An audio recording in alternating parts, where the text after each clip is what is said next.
Aaron Judge stole the show in 2022, putting up one of the most impressive individual seasons baseball has ever seen to propel the New York Yankees to their first division title since 2019, while also positioning himself for a mammoth payday in free agency this winter.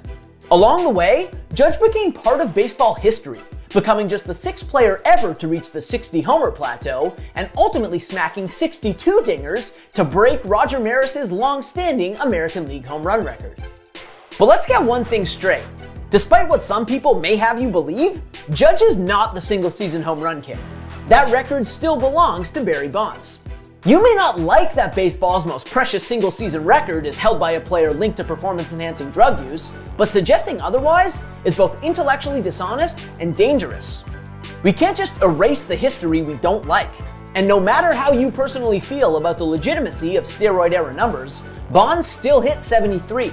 It happened, and he's the single-season home run king until Aaron Judge or anyone else hit 74.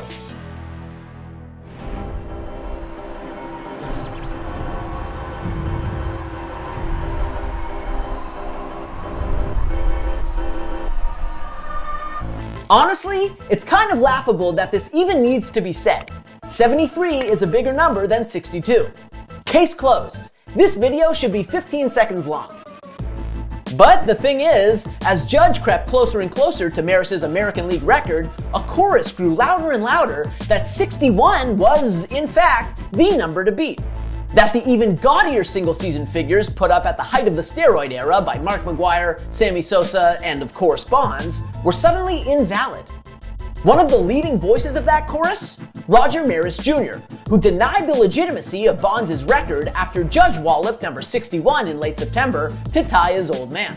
He should be revered and celebrated just like the single-season home run champ, not just like he's the American League home run champ. He should be celebrated, and I can't think of anybody better that baseball can look up to as Aaron Judge, who is the face of baseball, to actually do that. McGwire and Bonds illegitimate? I do, yeah. With all due respect to Roger Maris Jr., though, he's not the arbiter of what counts and what doesn't. History is history. Major League Baseball has existed for over a century and has evolved in countless ways over that time. Every era in baseball history is distinct from the one that preceded it in one way or another, but no one era is more valid than another, and no record is illegitimate because it was set in a different context. And Roger Maris's son should know that better than anyone. After all, when his father smacked his 61st homer in 1961 to take the single-season record away from Babe Ruth, many fans insisted his record was illegitimate. The playing field wasn't level, they cried, because Maris had the benefit of more games. The Yankees played 162 games in 1961, whereas they only played 154 when Ruth hit 60 in 1927. Ford Frick, the commissioner of baseball at the time, agreed and opted to put an asterisk on Maris's record.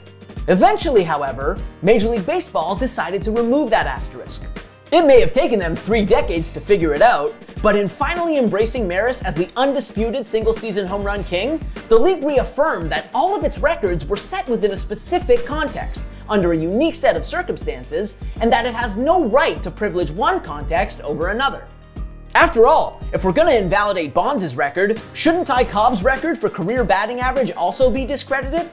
He collected every one of his 4,189 career base hits before players of color were allowed in Major League Baseball.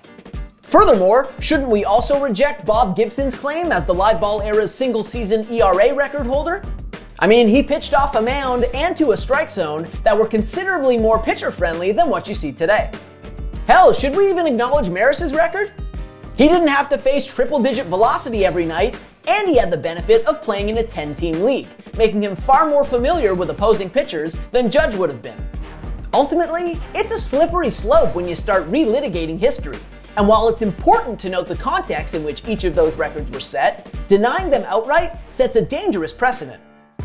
Because if we start delegitimizing any accomplishments by suspected or confirmed PED users and we want to be intellectually consistent about it, all of those Yankees fans currently insisting that Judge is the single-season home run king would also have to acknowledge that the club's most recent World Series title should be vacated.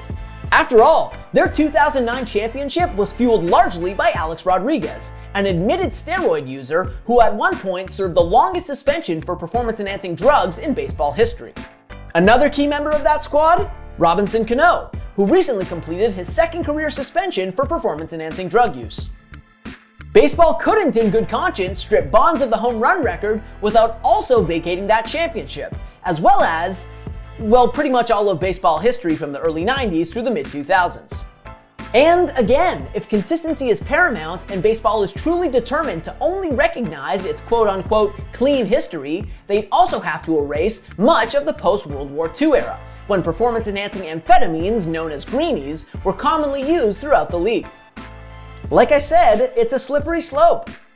And anointing Judge the home run king without doing a rigorous rewrite of baseball's history books would be nothing more than a targeted attack on a specific individual for the institutional failure that was the steroid era. I mean, it's called the steroid era for a reason. Bonds and McGwire and Sosa, they weren't rogue actors. Performance-enhancing drug use was ubiquitous in baseball at the turn of the century. It was an open secret. And yet Bonds and McGwire and Sosa, none of them ever served a suspension for failing a drug test. Why? Because Major League Baseball didn't care. The league and all those who profit from it turned a blind eye to this epidemic because inflated home run totals were good for business. Was Bonds' record-setting 2001 season fueled in part by performance-enhancing drugs? Probably, yeah. But he did so within a context that not only allowed it, but tacitly encouraged it.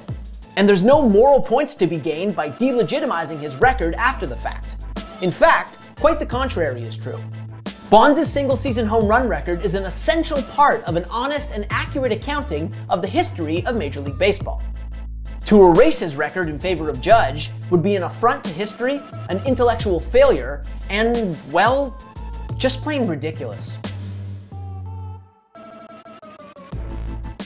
Thanks for watching.